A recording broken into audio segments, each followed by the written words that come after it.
Imagine waking up one morning to find the world completely changed.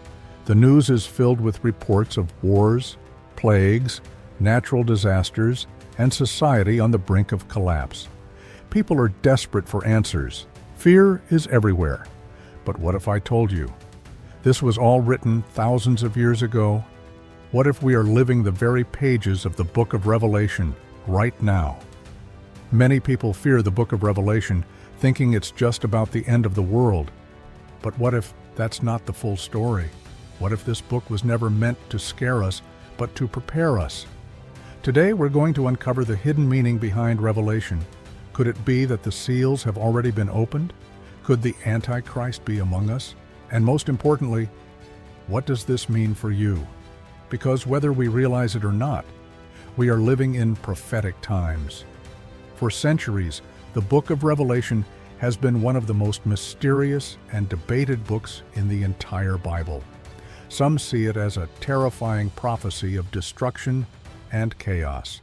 Others view it as a coded message about historical events. And then there are those who believe it holds the key to understanding the present and even the future. But what was Revelation truly meant to reveal? The book was written by John the Apostle, who, while exiled on the island of Patmos, received a vision from God, a vision so powerful, so overwhelming, that he struggled to put it into words. A vision of seals being broken, trumpets sounding, beasts rising, and a great war between good and evil. At first glance, it looks like a roadmap to the end of the world. But Revelation isn't just about destruction. It's about hope, preparation, and victory. Revelation 1:3 says, "Blessed is the one who reads aloud the words of this prophecy, and blessed are those who hear it and take to heart what is written in it, because the time is near." This means Revelation was never meant to be a puzzle we ignore or a horror story that keeps us up at night. It was meant to be understood. It was meant to prepare us. So, what if I told you? The signs written in Revelation aren't just future events. What if they are happening now? Today, we're going to follow one man's journey as he begins to realize something unbelievable. The world around him looks eerily similar to what was written in the final book of the Bible. Could it be that Revelation is unfolding before our eyes? James had never been a religious man. Sure, he had heard about the Bible, gone to church as a child, and even listened to his grandmother talk about the end times. But to him, it was all just stories, something distant, something that belonged to another world, another time. That was until everything around him started to change. It began subtly at first. The news reports seemed more alarming than usual, wars erupting in unexpected places, natural disasters growing more frequent, and a growing sense of division in society. People were angrier, more hostile. Mistrust was everywhere. Then came the economic collapse. The headlines screamed of markets crashing, food shortages, and entire nations on the brink of collapse. People lined up for miles to buy basic necessities, their faces hollow with fear. Banks restricted withdrawals. Prices skyrocketed overnight. James tried to tell himself it was just another cycle of history. After all, every generation had faced hardships. Every era had its wars, its plagues, its upheavals. But then he saw something that shook him to his core. One evening, after another exhausting day of trying to keep his small business afloat, James sat down and mindlessly flipped through the television channels. Most of the news stations were covering the same thing: political unrest, famine, leaders calling for a new economic system to stabilize the chaos. But it was a short clip that caught his attention. A journalist was covering a summit of world leaders discussing a global solution for the economic crisis. A well-dressed man stood at the podium speaking with authority, confidence, and a strange sense of irresistible charisma. James felt an unsettling chill run down his spine. He had never seen this man before, but there was something about him, something unnerving. He leaned forward as the man spoke. "The world as we know it is changing," the leader declared. "The old ways are failing. We must come together, not as separate nations, but as one people, united under a single system. Only then can we ensure peace and security for all." The crowd erupted into applause. Some even wept, as if they had found the answer they had been searching for. A deep unease settled in James's chest. He picked up his Bible, an old dust-covered book that had belonged to his grandmother. He hadn't touched it in years.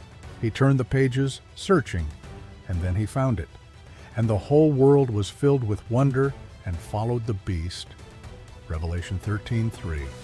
It also forced all people, great and small, rich and poor, free and slave, to receive a mark on their right hands or on their foreheads, so that they could not buy or sell unless they had the mark. Revelation 13:16-17. His hands trembled as he reread the passage. Could it be possible? Was he witnessing the rise of the very system that Revelation had warned about? At first, he dismissed it. Maybe he was overreacting. Maybe it was all a coincidence. But then the announcement came. The leader on television introduced a new form of identification, a digital mark, a simple chip implanted under the skin. It was being promoted as a convenient solution to the economic crisis, a way to unify transactions, ensure security, and prevent fraud. James felt his breath catch. He heard the words echoing in his mind. So that they could not buy or sell unless they had the mark. It was real, and the world was embracing it without question. James felt like he was suffocating. The weight of what he had just read pressed down on him like an invisible force. He looked around his dimly lit apartment, suddenly feeling like a stranger in his own world. Everything looked the same, yet nothing felt the same anymore. His phone buzzed. A notification flashed on the screen, an alert from the government. "New economic system launching next week. Receive your digital ID for seamless transactions and enhanced security. Avoid delays. Register today." He stared at the words, unable to look away. A few weeks ago, this wouldn't have bothered him. It would have seemed like just another step in technological advancement, another convenience. But now he couldn't ignore the parallels. Was this the mark Revelation had spoken about? Or was he just being paranoid? He decided to call his friend Daniel, one of the few people he trusted. "Tell me I'm crazy," James said, as soon as Daniel answered. "Tell me I'm overreacting." There was a pause. Then Daniel sighed. "I wish I could." That's when James felt true fear. Daniel was the rational one, the one who always dismissed conspiracy theories and stayed grounded in reality. If he wasn't dismissing this, then something was really happening. "I've been looking into it too," Daniel continued. "Everything lines up. The wars, the economic collapse, the push for a single system. This isn't just another crisis, James. It's a shift, a global shift, and people are embracing it without even questioning." James rubbed his temples. "So what do we do? Just sit here and watch it happen?"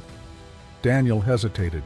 "We have to be ready, spiritually, because if this really is what we think it is, then things are about to get much worse." James leaned back in his chair, his heart pounding.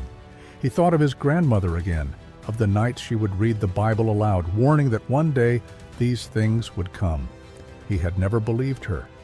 Now he wished he had. He opened the Bible again, flipping through the pages, searching for hope, for an answer. Then he found it. Revelation 3:10. "Since you have kept my command to endure patiently, I will also keep you from the hour of trial that is going to come on the whole world to test the inhabitants of the earth." And another, Matthew 24:13. "But the one who stands firm to the end will be saved." A sense of calm determination settled over him. Maybe he couldn't stop what was happening. Maybe he couldn't change the course of the world, but he could choose. He could choose not to be deceived. He could choose to trust in God no matter the cost. And he knew, deep in his soul, that this was only the beginning. James knew that things were about to change forever. The world was rushing towards something it didn't fully understand. Some people would embrace it, others would resist. And then there were those, like him, who would have to stand firm no matter what. The book of Revelation wasn't just a warning, it was a roadmap to prepare those who had eyes to see. The question was, who would listen? Who would be ready? And when the time came, what side would they choose? Because whether people wanted to admit it or not, the time was coming, and it was coming fast. Watch therefore, for you do not know what hour your Lord is coming. Matthew 24:42. The book of Revelation was never meant to be a mystery we ignore. It was meant to warn us, prepare us, and give us hope. The signs are everywhere. Are we paying attention? Or will we be like those who never saw it coming? The choice has always been ours.